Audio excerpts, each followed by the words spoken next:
On today's video, we are going to be talking about the Miofive Dashcam system. Now, we currently are running this Dashcam in one of our cars, and it's been doing great.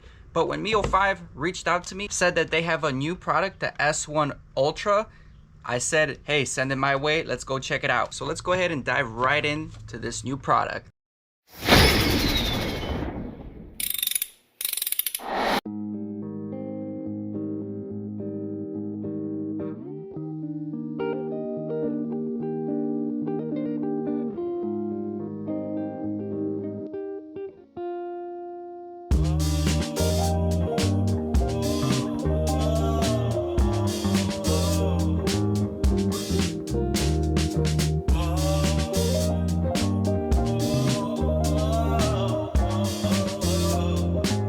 So the original S1 Dashcam was just a front-facing Dashcam, 4K, and it did pretty good with no issues. Real easy to use, pretty good design, and it worked great. The new one, the Miofive S1 Ultra, is actually the same great camera for the front-facing camera, but it includes a 4K rear-facing camera. So let's go ahead and unbox this and talk a little bit about the camera.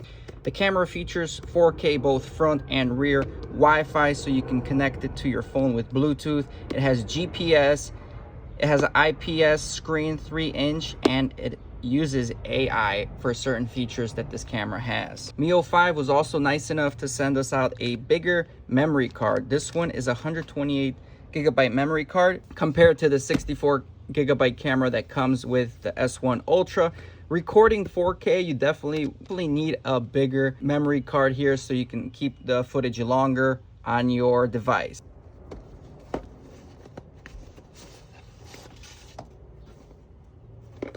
Out of the box, nice packaging.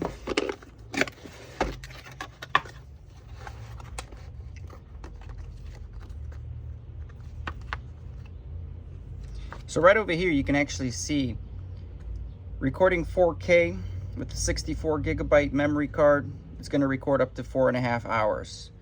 But I think this is just factoring in the front-facing dash cam, not the rear one. So you can split that probably for like two and a quarter worth of recording time on the 64 gigabyte.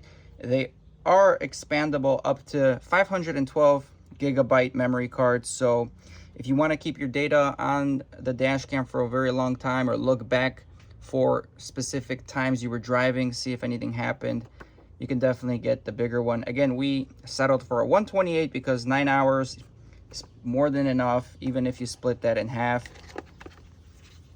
You got the owner's manual, very nice owner's manual. Everything is colored, good details, how it tells you how to install it, how to mount it, and some of the extra features on the dash cam. Right over here, you got the dash cams, both the front and the rear dash cams. So this is the IPS 3-inch display. It isn't touchscreen, unfortunately. I wish it was touchscreen, but you got these nice buttons that are fairly easy to use, and you can navigate it pretty easily. You got your power button right over here. You got a couple speakers. Down low, you got a reset button, and you got the built-in memory card right in here, and you got your port right over here for your rear camera, and the USB-C port is for the power for the main camera right over here. Pretty lightweight, nice and black. It's almost got like a little carbon fiber weave to it. Not bad, and not too big, not too bulky. So overall, pretty good. Again, I think this camera is the exact same camera that you see on their original S1, as you can see right over here, which we had no complaints from. So now let's take a look at the Miofive 4K rear dash camera. The rear dash camera is actually quite small and pretty light, so which is good because this is got a small contact patch of 3M tape to mount to your window.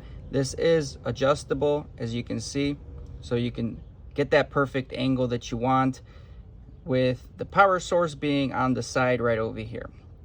Now what's in the box? You got a USB-C to USB power cable. You got your mount for the front dash cam.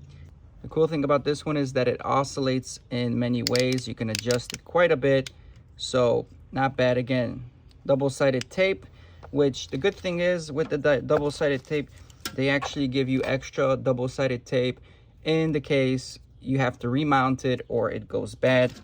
You have a little tool here that you can help pry some of these cables through the headliner if you are going to be putting it in the headliner. Now let me talk about this real quick. I was quite confused what this was, but what this is, it's like a clear film that you put on your windshield first, and then you can paste your mount on the clear film. And what it does is later, instead of peeling the 3M from your windshield, you peel this whole thing off, and it shouldn't leave any streaks or give you any difficulty removing it from the window. Nice little cloth here to clean the screens. And we got two boxes in here. In this box, what we see is a long cable for the rear camera.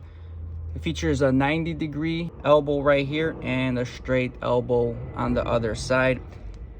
This cable seems pretty heavy duty, pretty flexible, so that's what we want to see.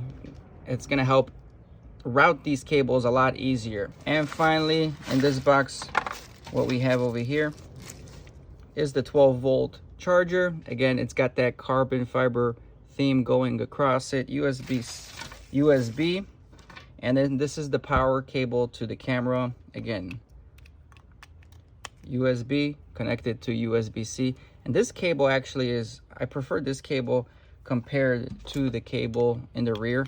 You can actually see the size difference and how much bigger the rear dash cam camera cable is.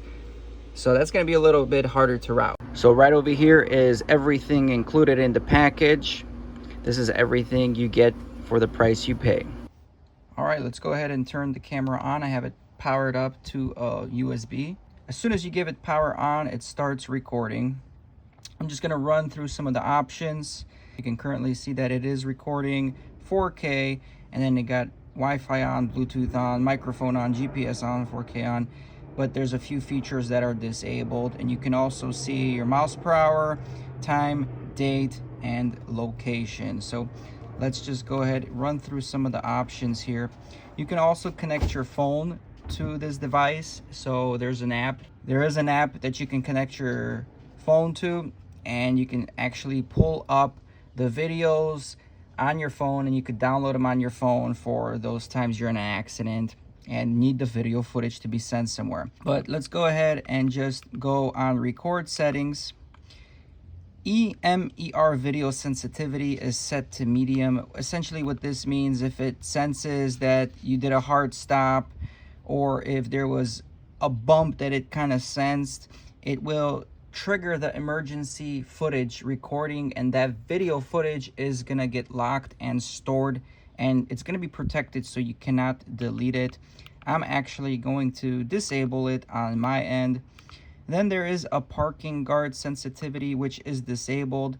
This is a similar concept if the dash cam is on like 24-hour surveillance and it senses there was some motion, the G sensor senses it got hit, it will start recording right away. So we have that disabled as well.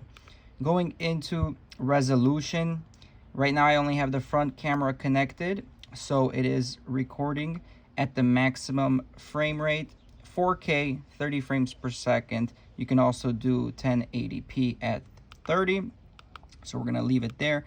Time lapse, again, if you have it connected to your car and you want it to record when you park it outside for the whole night, you can definitely do that. Just keep in mind that this is gonna drain your battery and your power source. So I'm gonna keep that disabled on mine. Microphone, you can turn it on or off during the video recording, so we're gonna keep that on. Speaker volume, I'm gonna keep this to low. Data overlay, the logo, we don't need to see that. Timestamp, month, day, year, that's what I prefer, but you can change your settings. Speed display, I'm gonna turn my speed display off because we're always speeding. And the units, we're gonna use miles. And battery power parking monitor, I'm not exactly sure what that is, but I'm assuming it has to do with that 24-hour recording and the time loop, so we're gonna get rid of that. Camera rotation, depending on how you mount it, this is gonna flip your display up or down. And you can also change the exposure of the front and rear camera. So for example, if you have tints on your rear window, it's pretty safe to say you want to bump it up 1 or 2 degrees of exposure so the picture will be as good as the picture from the front camera. So front camera, I'm not going to add any exposure, but once I plug the rear camera in, we're going to add some exposure. Now this is the AI software that kind of they're advertising. And let's go through some of these. AI algorithm. Fatigue driving alarm. So essentially, if it notices or it feels like you're fatigued, it's gonna give you a little alarm to kind of wake you up. There's also a harsh driving alert. If it senses probably the G's accelerating or decelerating quickly, it will give you a warning, a stop, as well as a stop and go reminder. So I'll overlay some footages of these being worked in action. However, I am removing all of them. I just need this camera for its recording purposes. And you can also do a camera calibration, which we will do after once the camera is mounted on the car. And some additional settings we're gonna look into. You can restore the defaults. When do you want the screen to turn off? We're gonna do 30 seconds and we can turn the screen off. Screen display theme, you can do 2 themes, dash cam style and clock style. You can experiment with what looks better to you. We're gonna just keep it at dash cam style. Essentially, this is what you see on the screen. You will see the video footage. If you choose to do clock style, it's just gonna mimic a clock. Since we're tucking this up away by the rear view mirror, we're not even gonna see it anyway. And then you can format your memory card if you need to. Date and time, you can adjust that. It's gonna sync the time by GPS, and you can choose your language. So that's that, and that's pretty much all the settings on the phone. I'll show you, I'm gonna connect it to the phone, and I'm gonna just show you some footage from that as well that you can see. But other than that, the camera is pretty much ready to be installed. So I'm gonna take it to the car, start running the wires, tucking it in, mounting it, and I'll get back to you guys in a little bit with the final install impressions. And we're gonna get you some driving footage from the car, both in the daytime and both in the nighttime, and you can judge for yourself. Miofive continue to serve. You can judge for yourself whether or not this camera is the right camera for you. As you can see, I have installed the dash cam right over here. Both wires are just pretty much tucked nicely, and I got the power wire running on this end and into the outlet here, and on the left side I got the wire running for the reverse camera. Mounted up pretty nice. I just took a spin so you guys are able to see the footage coming up now.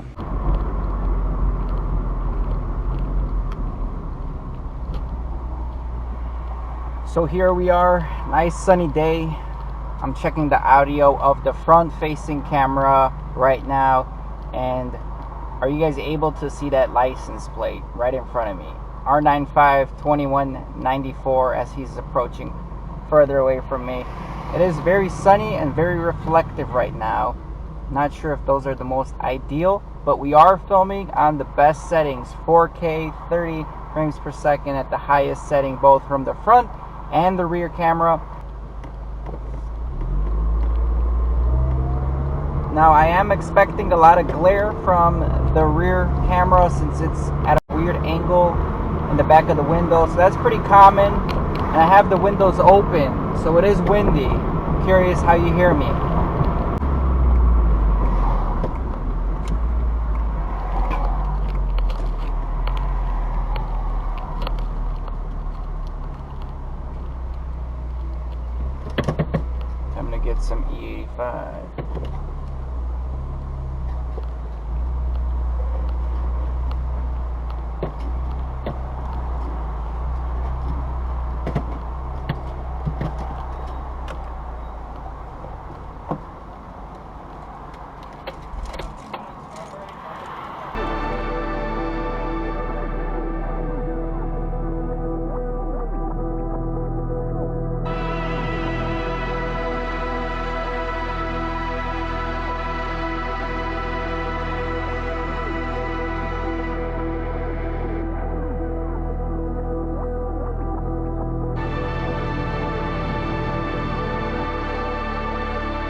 So if you guys are interested in any Miofive dash cams, again, the regular Miofive S1 works great. The S1 Ultra with the front and rear camera are awesome, and they even supply you with their compatible memory cards here. So if you are interested, I'll have links in the description below. You guys can check them out. I ain't here for the money, I ain't here for the fame.